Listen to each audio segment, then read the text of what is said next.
Hello guys, welcome to Study Philia Education. दोस्तों, आज हम आपके लिए लाए हैं जर्मनी के इम्पोर्टेंट फैक्ट्स पार्ट 2। इसका पार्ट 1 आ चुका है और इससे पहले भी अगर आप इस वीडियो पे पहली बार आ रहे हो इस चैनल पे, तो जर्मनी से रिलेटेड 2-3 वीडियोस, इम्पोर्टेंट वीडियोस जो हैं अपलोड किए जा चुके हैं। वो काफ़ी इम्पोर्टेंट है आपको जर्मनी को समझने के लिए, चाहे वो हिस्टोरिकल पार्ट से हो या ज्योग्राफिकल पार्ट से। तभी ये आपको रिलेट करने में मज़ा आएगा दोस्तों। ये एक्सक्लूसिव है दोस्तों, आपके जो सेंट्रल यूनिवर्सिटीज़ हैं उनके एग्ज़ाम के पर्सपेक्टिव से बनाया जा रहा है, एंट्रेंस एग्ज़ाम के। जैसे कि जेएनयू है आपका, इफ्लू है, दोनों यूनिवर्सिटीज़ हैं। तो इनके लिए काफ़ी इम्पोर्टेंट हो जाता है दोस्तों। जब आप जर्मन के लिए जर्मन पढ़ने के लिए एज ए लैंग्वेज जेएनयू में, इफ्लू में और दोनों यूनिवर्सिटी में अप्लाई करते हो, तो वहाँ पे एंट्रेंस एग्ज़ाम होते हैं और जर्मनी से रिलेटेड वहाँ का कल्चर, ज्योग्राफी, हिस्ट्री, तो क्वेश्चन पूछे जाते हैं, राइट। तो आज दोस्तों इसी पार्ट को आगे बढ़ाते हैं। अगर गाइस आपको वीडियोस पसंद आ रहे हैं या वीडियो अच्छी लग रही है या लगती है, तो आप लाइक करना, अपने जो सहपाठी मित्र हैं, जो आप पढ़ाई कर रहे हैं, जो प्रिपरेशन कर रहे हैं, उनके साथ शेयर करना बिल्कुल ना भूलें। उनकी भी हेल्प होगी। और ये वीडियोस जो मैं अपलोड कर रहा हूँ दोस्तों, ये आप सभी के लिए है और फ्री ऑफ कॉस्ट है। और इसको मैंने काफ़ी अच्छे से और काफ़ी मेहनत के साथ बनाई है। एक एक चीज़ों का ध्यान रखा गया है, मैंने वही चीज़ें रखी हैं जो एग्जामिनेशन पर्सपेक्टिव और उनके पॉइंट से इम्पोर्टेंट है, जो पूछे जाते हैं अक्सर एग्जामिनेशन में। तो मुझे पैटर्न पता है दोस्तों, 2000 से लेके 20 तक के पेपर्स का मैंने एनालिसिस किया हुआ है, सारे पेपर दिए हैं। अभी ये मैं सीरीज़ जो ला रहा हूँ, फैक्ट तो ला ही रहा हूँ, क्वेश्चन की सीरीज चल रही है। उसके बाद प्रीवियस ईयर पेपर के भी मैं सीरीज़ लाऊंगा कंट्री वाइज। अगर आप कहोगे तो उसमें सारी चीज़ें इंक्लूडेड होंगी, खासकर जीके के पार्ट। तो दोस्तों, देरी ना करते हुए इस वीडियो को हम आगे बढ़ाते हैं, इस सीरीज को। आओ चलो सीखते हैं, जैसे हमारा वे है लूसिड और कॉम्प्रिहेंसिव तरीके से सीखने का। तो अगर दोस्तों थोड़ी सी वीडियो बड़ी होती है, प्लीज़ शिकायत मत कीजिएगा, अच्छे से देखिए। ये एजुकेशनल वीडियोस हैं और ये काफ़ी हेल्प करेंगे आपको एग्जामिनेशन में।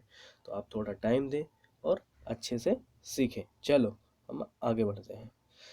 तो दोस्तों, जैसे हमें पता है कि हमने कुछ फैक्ट पहली वीडियोस में देख लिए थे 30 तक। आप यहाँ से रिकैप करना चाहो तो देख सकते हो। जो करेंसी है यूरो यूज की जाती है जर्मनी में, ये ऑफिशियल करेंसी है वहाँ की। इससे पहले बिफोर 2002 के जब ये करेंसी यूरोपियन यूनियन ने सारी कंट्री में अडॉप्ट नहीं किया था, इवन आप कंट्री वाइज आप देख सकते हो अडॉप्ट नहीं की गई थी यूरो। तो उससे पहले जर्मन मार्क चलता था जर्मनी में। जो तीसरा फैक्ट 30th फैक्ट था आपका, सेकेंड मोस्ट पॉपुलर कंट्री है यूरोप की जर्मनी, आफ्टर रसिया। अगर आपसे यूरोप की लार्जेस्ट या मोस्ट पॉपुलेटेड कंट्री पूछी जाए, तो वो आप रसिया को मार्क कर सकते हो, ठीक है। क्योंकि आपको पता है कि रसिया एक ऐसी कंट्री है जो यूरोप और एशिया दोनों में लाइक करती है, जिसे यूरेशिया हम बोलते हैं।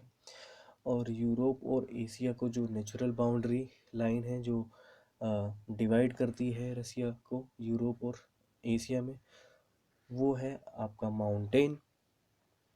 तो काफ़ी फेमस माउंटेन है और मैंने पढ़ाया भी है। तो मैं चाहूँगा दोस्तों, उसको आप कमेंट में लिखिए, वो कौन सा माउंटेन है जो आपका जो एशिया का पार्ट है, एशिया और यूरोप दो अलग हिस्सों में डिवाइड करता है। अगर आप चाहते हो तो मैं बता भी सकता हूँ, बट मैं चाहूँगा एक बार आप गूगल करें। अगर आपको पता है बहुत अच्छी बात है, जो तैयारी कर रहे हैं अच्छे से आपको पता भी रहेगा। और ये एक एक्चुअल ट्राइड एंड टेस्टेड तरीके से पढ़ने का तरीका है, और ये हमेशा मैं बोलता हूँ, जब आप इस तरीके की अप्रोच अपनाएंगे तो आपको काफ़ी मदद मिलेगी प्रिपेयर होने में, राइट। और रिकॉल भी कर पाओगे चीज़ें जो मैंने पढ़ाई हैं, जो आप खुद से भी पढ़ रहे हो सारी चीज़ें। तो आगे का जो हमारा अगला फैक्ट है, अगर देखा जाए, क्वेश्चन पूछ भी सकता है और इम्पोर्टेंट है, जो जर्मनी की लार्जेस्ट लेक है, ये लेक कॉन्स्टेंस है, राइट। इसका नाम है, तो ये आप नेम रिमेम्बर कीजिएगा। तो ये फैक्ट है। अगला जो फैक्ट है आपका, जर्मनी के हाईएस्ट माउंटेन से रिलेटेड है, ये मैंने पढ़ाया भी है, द जुग्स पीट। इसकी पिक्चर भी मैंने अर्लियर वीडियो में दिखाई थी, राइट, जब हम जियोग्राफी देख रहे थे अर्ली वीडियोस में जर्मनी की। तो एक बार आप देख भी सकते हो गूगल करके। तो ये इम्पोर्टेंट फैक्ट है जर्मनी का, द जुग्स पीट, ये इम्पोर्टेंट है, और ये हाईएस्ट माउंटेन है जर्मनी का। अगला जो फैक्ट है दोस्तों, ऑफिशियल लैंग्वेज जो है जर्मनी की जर्मन है, और कोई लैंग्वेज नहीं है दोस्तों, राइट। तो जो मैं एक क्विज ला रहा हूँ दोस्तों, ये आपको बताना है, कमेंट करना है कमेंट सेक्शन में, name the largest federal state of Germany. Easy question है, नहीं पता है दोस्तों, आपको पता होना चाहिए, और सर्च कीजिए और बताएं कि वो जर्मनी की कौन सी स्टेट है, फेडरल स्टेट है जो लार्जेस्ट है जर्मनी में, राइट। अगले क्वेश्चन पे हम बढ़ते हैं, राइट दोस्तों। ये अब वहाँ के कल्चर से रिलेटेड है क्वेश्चंस, और मोस्टली सारे ये देख सकते हो दोस्तों। मैं आपको पहले बता दूं, मुझे जर्मन बिल्कुल नहीं आती, अगर मेरी प्रोनाउंसिएशन गलत हो तो उसके लिए मैं क्षमा प्रार्थी हूँ, मैं माफ़ी चाहूँगा आप सभी से। तो ये जो 34th फैक्ट है, ये डिश से रिलेटेड है, और जैसे कि आपको स्क्रीन पे दिख भी रहा होगा, ये मैंने पिक्चर्स लगाई हैं आपकी सहूलियत के लिए, ताकि आप जो डिश का अगर नेम में बोलूँगा और क्या है वो, तो आप वो रिकॉल नहीं कर पाओगे, और ये आपकी ब्रेन की मेमोरी में सेव भी नहीं हो पाएगा, है ना। तो जब हम किसी पिक्चर के साथ कोई चीज़ें पढ़ते हैं, हम इसको इजीली से रिकॉल भी कर पाएंगे जब भी हम नाम सुनेंगे, और ये हमारी मेमोरी में छप जाती है। तो देखते हैं, ये है साओ ब्रेटन नाम की एक डिश है, अ, जो कि जर्मनी की नेशनल डिश है दोस्तों। और ये आप देख रहे होंगे लेफ्ट पिक्चर में, जहाँ पे मैं मार्क कर रहा हूँ रेड से, मैं मार्कर चेंज कर लेता हूँ, ग्रीन कर लेता हूँ। ये जो मैं मार्क कर रहा हूँ, ये साउ ब्रेटन है, जर्मनी की नेशनल डिश है। इसको जो प्रिपेयर करते हैं, मीट से प्रिपेयर किया जाता है इस डिश को। ऑफ्टन जो मीट होता है वो बीफ का होता है, लैम होता है, राइट, और मटन होता है, पोर्क हो सकता है, समटाइम हॉर्स का भी होता है।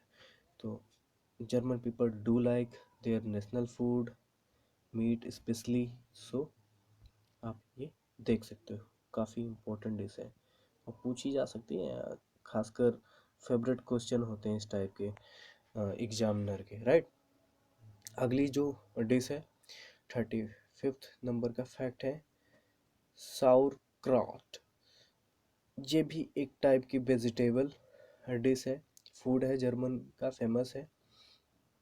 ये बेसिकली रॉ कैबेज होता है आपका, जिसको कट करके बनाया जाता है। कैबेज जो हिंदी छात्र हैं उनको मैं बता दूं, आप थोड़ी सी इंग्लिश पे अपनी मेहनत कीजिए, क्योंकि जो जेन्यू टाइप है, फ्लू है, इसमें बिना इंग्लिश का आपका सिलेक्शन होना मुश्किल है, क्योंकि इंग्लिश में ही पेपर होते हैं ऑलमोस्टली। तो आपको इंग्लिश समझना अच्छा है तो आप कैबेज पढ़िए अभी से। तो और आपको समझाने के लिए मैंने पिक्चर लगाई है डिश की, तो आप देख सकते हो, इसके साथ रिलेट कर सकते हो, है ना।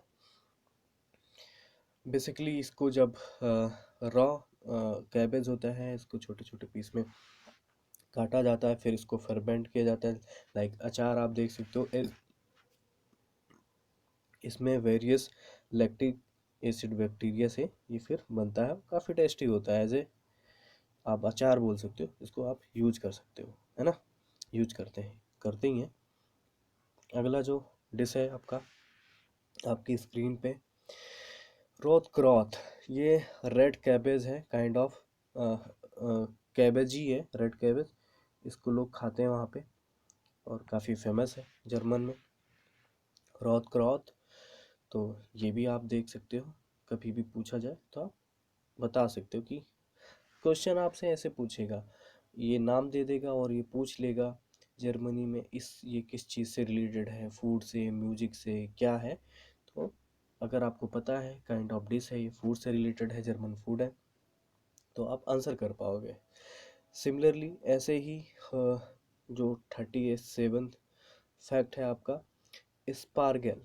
ये क्या है? वाइट स्पार्गल होते हैं जो लेट अप्रैल में हार्वेस्ट किया जाता है, जून में, लेट अप्रैल से जून 24 या 25 जून तक हार्वेस्ट किया जाता है। और ये काफ़ी फ्लेवर रिच होता है और काफ़ी हेल्दी होता है, तो German people do like to eat German white स्पार्गल। तो ये काफ़ी हेल्दी होता है उन लोगों को, उनके लिए, और काफ़ी डिस्टिंक्ट फ्लेवर आता है इससे। तो ये फेमस भी है जर्मनी में, तो लोग इसको खाते हैं, तो जर्मनी का फूड है, आपको ये याद रखना है। पिक्चर है, इसको आप रिलेट कर लीजिए। आगे दोस्तों पढ़ते हैं, जो 30th फैक्ट है आपका, ब्लैक फॉरेस्ट से। जर्मनी का ब्लैक फॉरेस्ट, ये नाम काफ़ी फेमस है अगर आप जब भी पढ़ते हो। और ये काफ़ी इसलिए फेमस है क्योंकि हाइकिंग के लिए काफ़ी फेमस है और नेचर लवर के लिए नेचुरली काफ़ी ब्यूटीफुल है। और मैं सॉरी गाइस, पिक्चर लगाना भूल गया, नहीं तो मैं आपको दिखा सकता था कितना ग्रीनरी है, कितना नेचुरली रिच है ये ब्लैक फॉरेस्ट। काफ़ी लुभावना है, आप देख सकते हो है ना। अगर आप चाहो तो आप थोड़ी सी मेहनत करके ब्लैक फॉरेस्ट को आप सर्च कर सकते हो, उनकी पिक्चर देख सकते हो, राइट। वीडियोस भी अब अवेलेबल होती हैं यूट्यूब पे, आप और रिलेट कर सकते हो ब्लैक फॉरेस्ट को।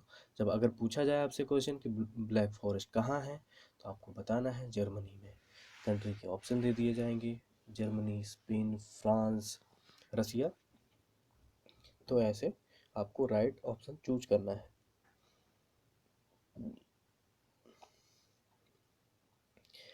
अगला जो फैक्ट है दोस्तों, वो एक कैस्टल से रिलेटेड है, और ये कैस्टल काफ़ी फेमस है जर्मनी का। तो इसका नाम है, आप देख सकते हो आपकी स्क्रीन पे है, होहेंजोलरेन कैस्टल। काफ़ी फेमस कैस्टल है, और ये जर्मन रॉयल डायनेस्टी का हाउस ऑफ होहेंजोलरेन है। जो कैस्टल है फॉर्मली जर्मन रॉयल डायनेस्टी का था, उससे इससे बिलोंग करता है, काफ़ी ओल्ड है, और ये काफ़ी फेमस है जर्मनी में। जब भी कोई विज़िट करता है, और मोस्टली जो ट्रेवलर होते हैं, जो उन्हें इस टाइप के टूरिस्ट होते हैं, वो ये टूरिस्ट अट्रैक्शन के लिए काफ़ी फेमस है, और लोग विज़िट करना पसंद करते हो, काफ़ी फेमस है ये कैस्टल। अब ये जो कुछ फैक्ट हैं दोस्तों, ये वहाँ के स्पोर्ट्स से रिलेटेड है। जैसे कि आप नाम देख रहे हैं दोस्तों कि सेबेस्टियन वेटल जो फार्मूला 1 के रेसर हैं, जर्मन रेसिंग ड्राइवर हैं, और इनकी फ़ोटो ये है, ये महान है और काफ़ी नाम है, और लोग जर्मन पीपल प्राउड करते हैं, राइट, क्योंकि ये अपनी कंट्री के लिए काफ़ी महान है, राइट। तो ये फार्मूला 1 रेसिंग ड्राइवर है, सेबेस्टियन वेटल। अगला जो नेम है आपकी स्क्रीन पे, और इनकी पिक्चर है, ये है जिसको मैं मार्क कर रहा हूँ, वास्चियन स्वेचिंगर। तो ये सॉकर प्लेयर है, सॉकर मतलब आप समझ सकते हो, फुटबॉल प्लेयर है, फेमस प्लेयर है जर्मनी के, प्रोफेशनल फुटबॉल प्लेयर। और इन्होंने 5 गोल्ड मेडल दिलाए हैं 2014 में जर्मनी को, तो इसलिए काफ़ी फेमस है और काफ़ी इम्पोर्टेंट है एग्ज़ाम पर्सपेक्टिव से, ये नाम दे दिया जा सकता है। और पूछ सकते हैं ये किस चीज़ से एसोसिएटेड हैं, फुटबॉल से हैं, सॉकर से हो या किस कंट्री से बिलोंग करते हैं। तो आपको ये नाम याद होना चाहिए दोस्तों। अगला है दोस्तों फेमस नेम, और इनकी मैं पिक्चर इसीलिए शेयर कर रहा हूँ आपसे, इसीलिए आपको दिखा ताकि आप नेम के साथ इनको मेमोराइज कर सकें। तो अन्ना, खासकर ये अन्ना के नाम से फेमस है। अगर पढ़ना चाहो तो पढ़ सकते हो, स्वच्छ फेलहुबर, अन्ना स्वच्छ है, स्वच्छ फेलहुबर। खैर मेरी प्रोनाउंसिएशन बिल्कुल भी अच्छी नहीं है, जर्मन मुझे बिल्कुल नहीं आती, मैं ट्राई करता हूँ दोस्तों। तो एटलीस्ट आप अन्ना याद रख सकते हो। ये पैरा ओलंपियन हैं, इन्होंने भी 5 गोल्ड मेडल दिलाए हैं पैरा ओलंपिक्स में जर्मनी को, ये देख सकते हो। और प्रोफेशनली ये स्कीयर हैं, अल्पाइन स्कीयर।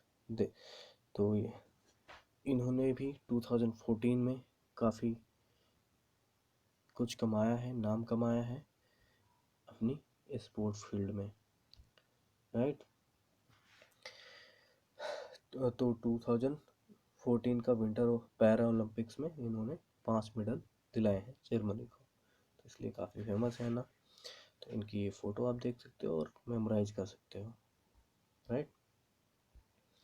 अगला जो नेम है दोस्त, फेलिक्स न्यूरेंथर, फेलिक्स के नाम से ही, और ये जर्मन के retired world cup alpine ski racer हैं और ये फॉर्मर वर्ल्ड चैम्पियन भी रहे हैं, तो इसलिए इनका नाम काफ़ी मशहूर है। ये राइट में इनकी पिक्चर है, देख सकते हो, इम्पोर्टेंट है, इनको भी आप देख सकते हो।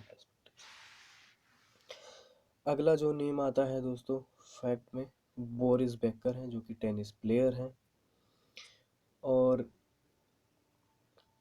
ये number 1 world professional tennis player है बोरिस बेकर। ये आपके स्क्रीन पे इमेज भी है, इसको देख सकते हो, थोड़ा सा मैं आगे कर सकता हूँ, राइट।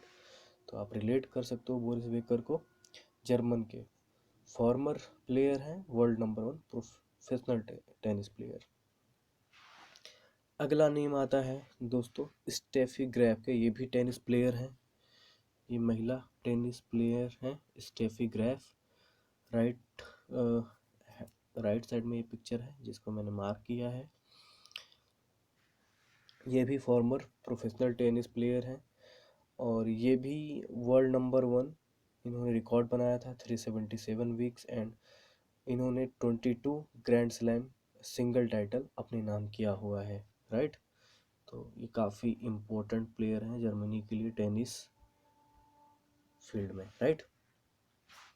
आगे हम बढ़ते हैं दोस्तों। ये बुंडेसलीगा एक प्रीमियर सॉकर लीग है, जिसको कंट्री का प्रीमियर सॉकर लीग है, ये फेमस है। ये क्वेश्चन पूछा जाता है और पूछ सकते हैं जर्मनी के फेमस प्रीमियर लीग को क्या कहते हैं, तो ये है बुंडेसलीगा। आपको दिया होगा, अगर ना भी दे बट आपको पता होना चाहिए।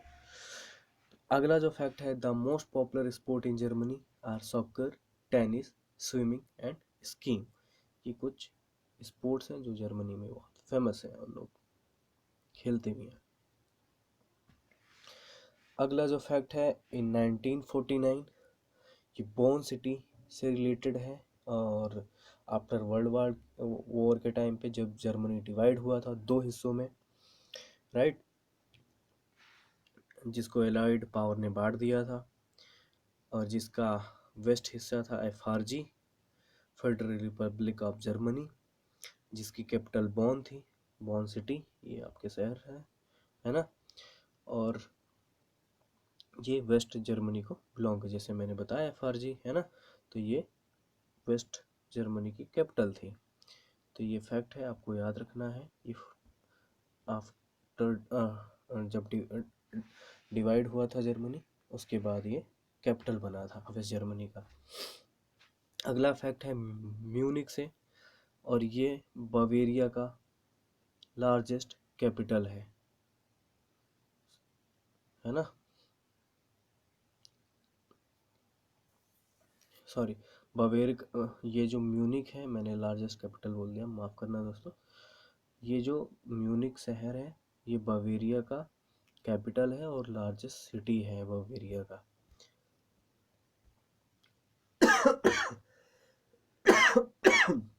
सॉरी दोस्तों, माफ़ करना, एक्सक्यूज मी। ये जो बुक है मेन काम्प, ये ऑटोबायोग्राफी लिखी गई हिटलर के द्वारा है। हिटलर की बायोग्राफी है, ऑटोबायोग्राफी। यहाँ पे मैंने बायोग्राफी लिखी है लेकिन ये ऑटोबायोग्राफी है। बायोग्राफी और ऑटोबायोग्राफी में ये डिफरेंस है, जब कोई पर्सन खुद ही अपने बारे में लिखता है, अपनी बायोग्राफी लिखता है, उसको ऑटोबायोग्राफी बोलते हैं। जब कोई और लिखे किसी की बायोग्राफी के बारे में तो उसको बायोग्राफी सिंपली बोलते हैं। तो ये हिटलर के द्वारा लिखी गई है, तो ये पूछा जा सकता है आपके एग्जाम में, तो आपको मेन काम्प याद रखना है। अगला जो है fact, the constitution of the Republic जो अडॉप्ट हुआ था 1949 बाय वेस्ट जर्मनी, राइट। तो फेडरल रिपब्लिक ऑफ जर्मनी का कॉन्स्टिट्यूशन इस दिन अडॉप्ट किया गया था, जो करंट में है। तो आपको दोस्तों मुझे कमेंट में एक आंसर बताना है, ये मैं क्वेश्चन पूछ रहा हूँ, इम्पोर्टेंट है और ये 2020 के पेपर में आया हुआ है क्वेश्चन।